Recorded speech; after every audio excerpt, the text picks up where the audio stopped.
On today's episode, we talk about Northwest Oklahoma City, my personal favorite part of Oklahoma City, home to the beautiful Lake Hefner, even in the midst of winter, beautiful place to hang out and see incredible sights. We're going to be talking in this episode all about Northwest Oklahoma City. Oklahoma City in general is a linear market. In the linear market, we talk about holding value over a long period of time. We don't get huge gains, we don't get huge drops in Oklahoma City, but of the areas of Oklahoma City, Northwest Oklahoma City being the highest appreciation levels. We're going to start here in quadrant 1 of the 4 corners. Remember, we talked about last week on the show. Quadrant 1 is going to be the topic we talk about today, which is Northwest Oklahoma City. The next 3 videos, we're going to get into Northeast Oklahoma City, Southwest Oklahoma City, and Southeast Oklahoma City. So stay tuned for this exciting 4-part series on where to invest in Oklahoma City, the quadrants broken down in detail. From the middle of America, welcome to the Oklahoma City Real Estate Show, covering local market data, news, and reports to arm you with information you need to empower your investing and strengthen your American rights. Top realtor, investor, husband, father, and veteran. Here is your host, Landon Witt. For more information and to listen or watch online, visit okcrealestateshow.com.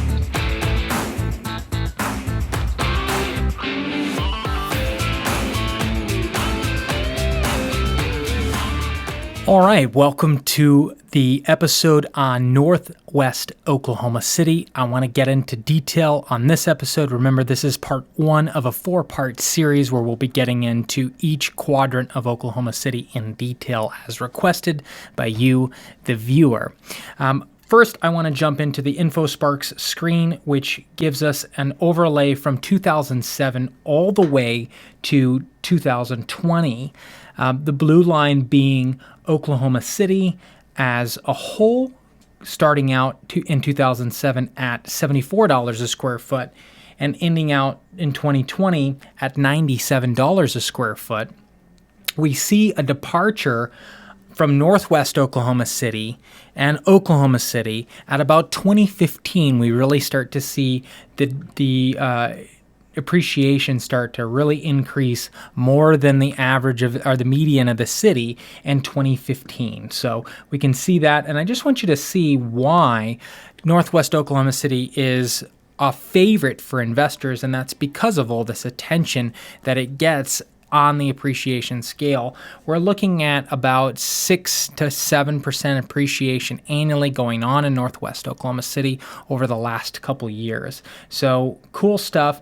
We're going to jump in just to get an understanding of the maps here. I'm pulling up the heat map, which is the appreciation over the last 12 months, appreciation or depreciation. So I want to pull this up, make this a little bit bigger.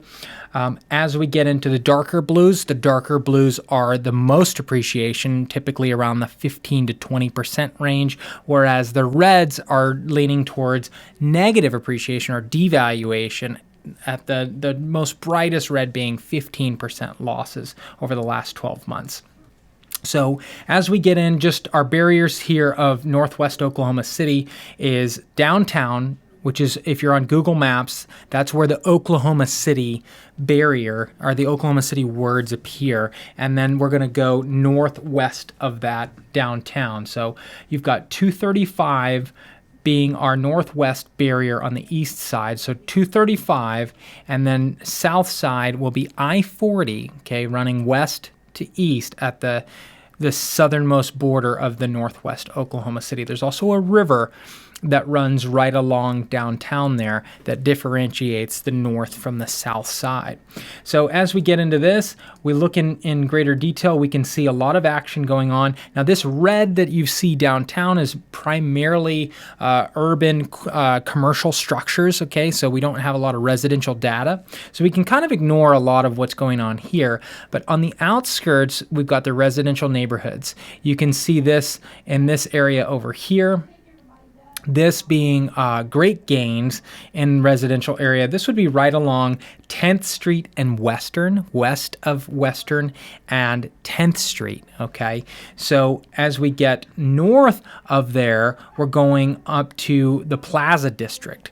I want to bring up this because no episode of Northwest Oklahoma City would be complete without talking about the Plaza District, which is an interesting area of shops, restaurants, bars, activity between Western and Penn along 16th Street.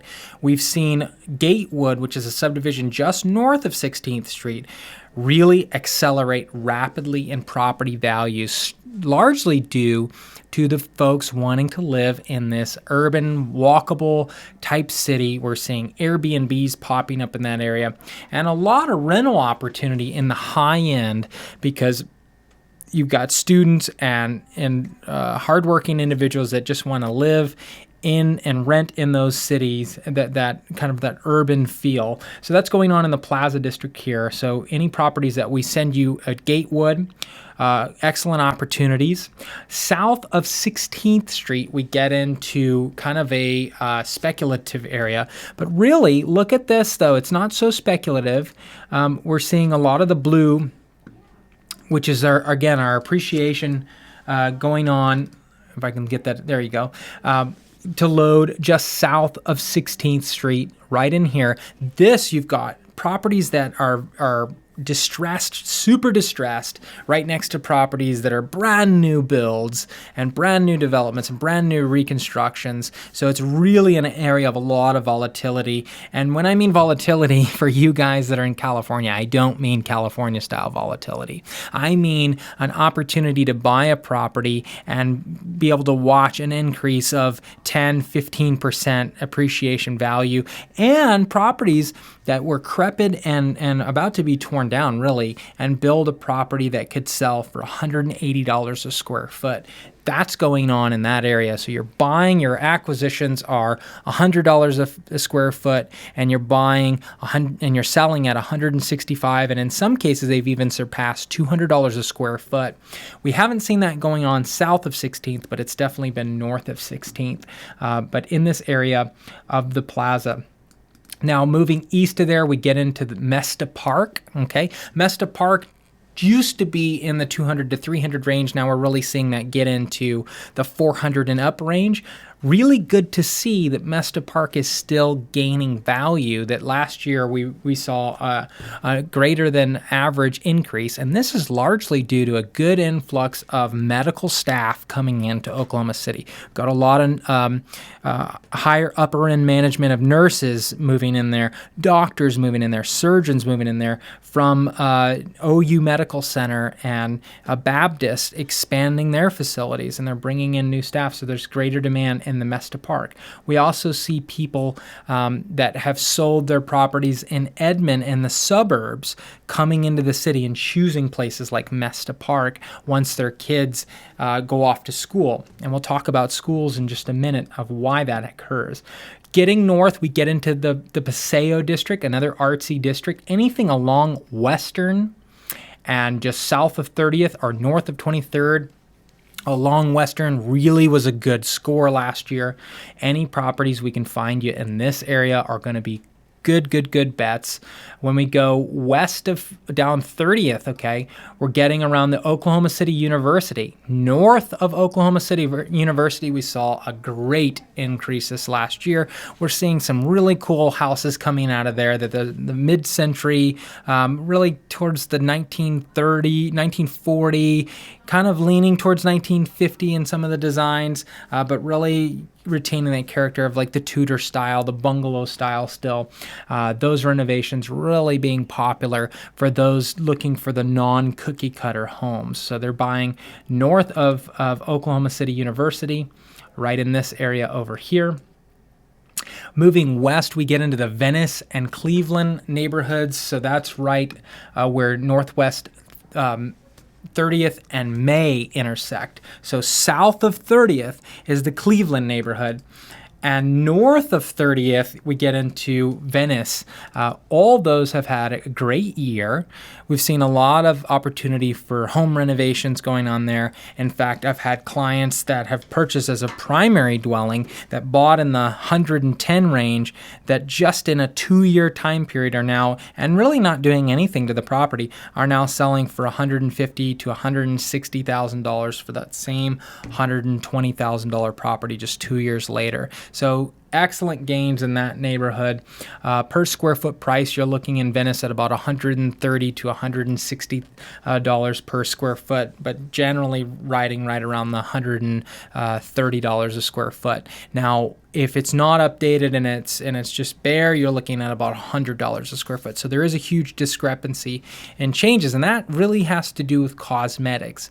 These homes have to be move-in ready, ready to go, because this is a financed world. We don't have a lot of savings in today's society, so when we move into a property, we want it to be ready to go because we've just got enough for our down payment. So a property, we're willing to pay more on a monthly payment for a property that looks great, in great condition, than we would pay less for a property and then have to use our cash to fix it up. Because we're a cash poor economy at this point. Typically, most buyers just have their down payment and closing costs, not much more than that. And very rarely do we actually get a 25% down in properties under $300,000. Something to keep in mind. Okay, so as we're moving north of I-44, okay, again, we're staying north of the Oklahoma City core, and this is really the Oklahoma City core here, which stretches east of I-44 and west of 235, okay, and then south of I-44. So this is our Oklahoma City core. Really good opportunities throughout here. And really, unless you're buying a property that is just right on a super, super busy road, everything is in the playground now. Lots of opportunities to be able to rent these properties out and to buy properties that will cash flow and gain in value if you're a primary home buyer. Moving north of I-44, we get up to Nichols Hills, okay? Nichols Hills is considered one of the luxury towns in Oklahoma City. It is its own city, but for all purposes, it is in Oklahoma City. We are seeing actually areas of red and white being property values didn't change much at all. In fact, in some cases, if they stayed the same, they really just kept up with inflation, and in some cases didn't even keep up with inflation. Then getting towards these red areas here, like north of Wilshire, where we saw decreases in estimated home value.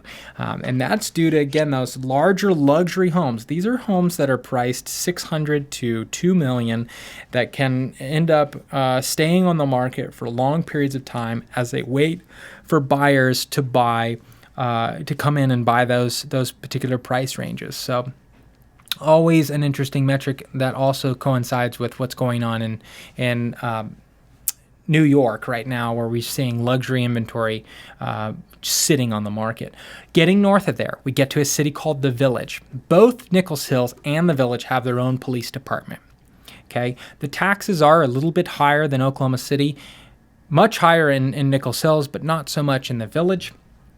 But we've got the opportunity of having our own fire department, our own police department in The Village, and you've got this kind of suburban feel, but yet it's still got the east and west crossroads.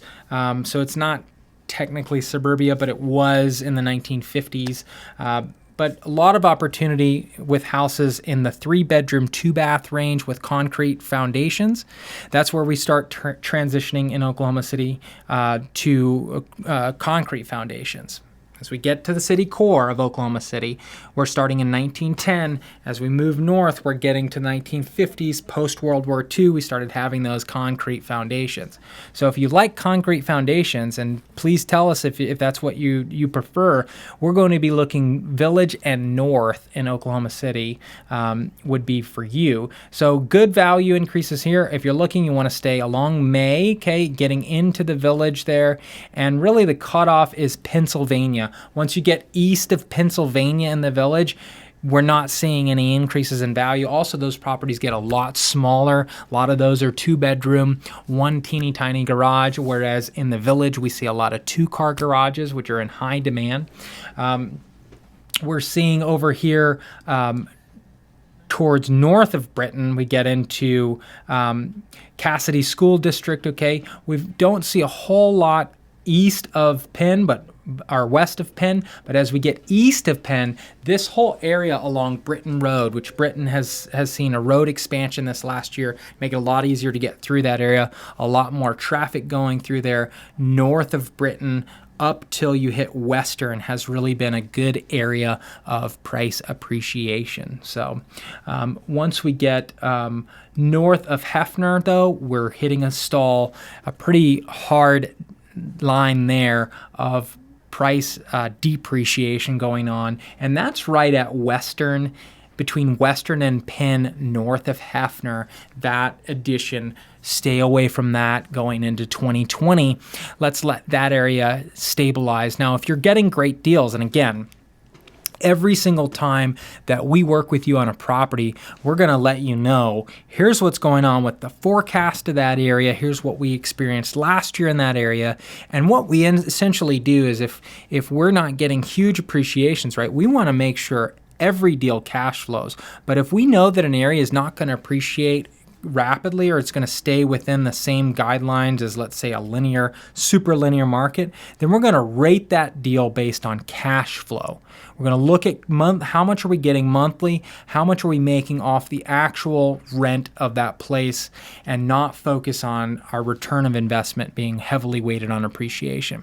So that's an important thing to understand. As we're evaluating these deals, you and I sit down, we understand what deals that we're getting and how that deal works. And so that's going to be in lieu of the map and just the data. So once we get north of there, we really see a stall of appreciation. This goes all the way, and we'll talk about this in later episodes, but this goes all the way through Edmond. Okay, Edmond really last year, not really any gains, kind of holding steady at that appreciation of 3% or less, right at inflation right now.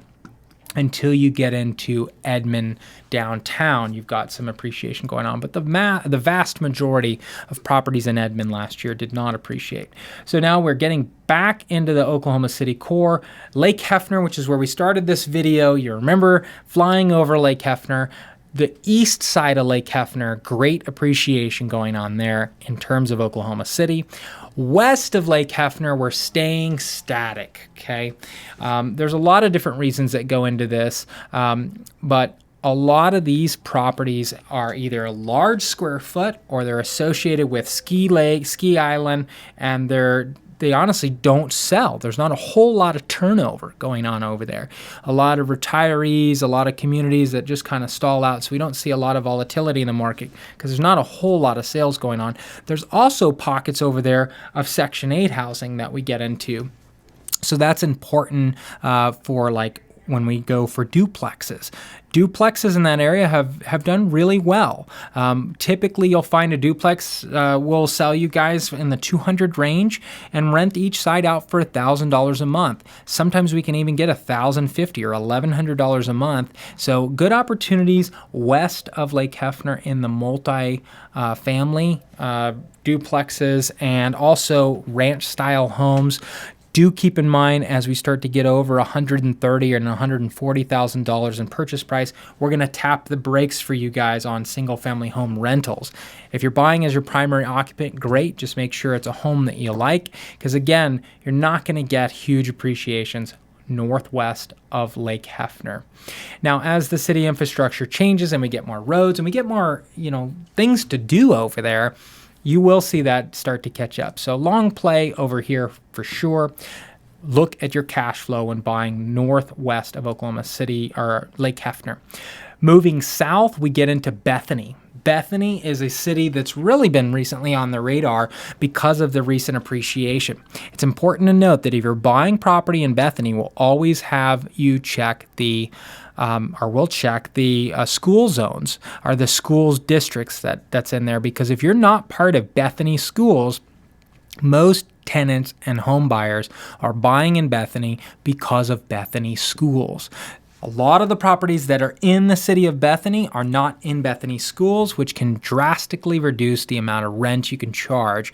We learned that I'm talking $50, $100 per month on a home that rents for $950. You're looking at $900 or $850 just because of the school district. So you can get away with a lot less updates to the property if you've got that great school district. So looking back at the map here, we've got Bethany, and then east of Bethany, War Acres. War Acres had a pretty bad year last year, right along Northwest 50th and Ann Arbor. This area experienced a lot of crime. In fact, I've got some relatives that live in this area that experienced a break-in this last year. You've just got just kind of a thing going on here. 1940s crawl space, 900 square foot, 3-bedroom, 1 bath, 1-car garage situation going on here. A lot of rectangle houses that were built right at the end of World War II. Now, north of 50th, we've got appreciation going on in these neighborhoods. So again, each deal we're going to look at the areas, we're going to look at the history, and we'll also talk with you about kind of what's going on in those neighborhoods. But we don't have a lot of time this video. I want to be able to wrap this up soon, but I wanted to get into south. So if we get northwest Oklahoma City, right, and then we get over here on 10th Street, this area right here west of, let's say, Council, okay, I think this is Council, MacArthur. So MacArthur west to Rockwell and Council, we've got an area which has depreciated or stayed stagnant, that we've got reports from property owners and property management companies that these properties that sit vacant are actually, again, having some crime issues. So when you're in this area, you want to make sure that you're keeping it occupied. And also, we don't not buy in a Class C area. We just look at the numbers and the risks. So if we're getting a super great deal, we can make it worth it because of those higher vacancy and higher risk. But if the numbers are good, we still pull ahead. So a lot of these are opportunities and believing that the city is going the right direction. So each deal we assess in lieu of what the numbers tell us. And that's what I'm trying to get through on this video is we're evaluating these deals. And if you haven't signed up for the property spotlight or the property alerts, you need to do that. Go on okcrealestateshow.com. Go underneath the contact tab. You can fill out the property alert form there. You let us know what properties you're looking for. Most of the deals we're doing in 2020 are not hitting the MLS. You will not see them on Zillow. Even the wholesalers, you're not going to see some of this stuff. You're only going to see it through these emails because it's a different market this year. So we understand what you need. So you need to communicate what you need property-wise. We're going to match you with these properties. And again, also the theory of where you're investing, what neighborhood you're investing, and also depending on what you're looking for is where we'll look in the city. So I hope this was helpful. Before we leave, I want to talk just very quickly about school districts. For those that are renting your properties out or buying and looking at this, I want to show you to a website called greatschools.org. This is based off of our test score rating. Elementary in Oklahoma City, Northwest Oklahoma City, great. You've got 8 out of 10 on a lot of the schools, going 7 to 8 to 9 out of 10 on the school rating. When we get to middle school, that's when we see a departure start to happen. You can see this in the Oklahoma City core, 3 out of 10. These 10 out of 10 in Oklahoma City are charter schools. So keep in mind, as you want to get those higher ratings getting into middle school and high school. Same thing plays out in high school. We can show that here. Once we get into high school, we see the public schools starting to, the general assigned schools starting to decline in quality, and charter schools trying to go higher. So most people that are elementary age kids, they're not worried about the school districts in Oklahoma City. But once we get to that middle school age and high school age, it does matter. And that's where we've seen an exodus to Edmond and Piedmont because their schools are statistically higher for the middle school and high school. So being able to provide your tenants and your clients, and if you're a home buyer, with the school districts and the charter programs that you can get involved in. And a lot of these charters are actually paid for by the state. So it's just a matter of testing for that school. So if your kids are making outstanding, excellent grades, they can get into those programs. So you may have heard that our schools are bad, and the answer to that is yes, but there's a lot more to it than just the test rating. So I wanted to share that with you. Thanks for watching this video. Don't want to get too long on you. Make sure to sign up for the property alert. Again, that's on okcrealestateshow.com. Thanks for watching. Oh, click and subscribe and like this video if you want to see more of these coming out each week. Look for part 2, 3, and 4 coming after this. Thanks for watching. For more information and to listen or watch online, visit okcrealestateshow.com.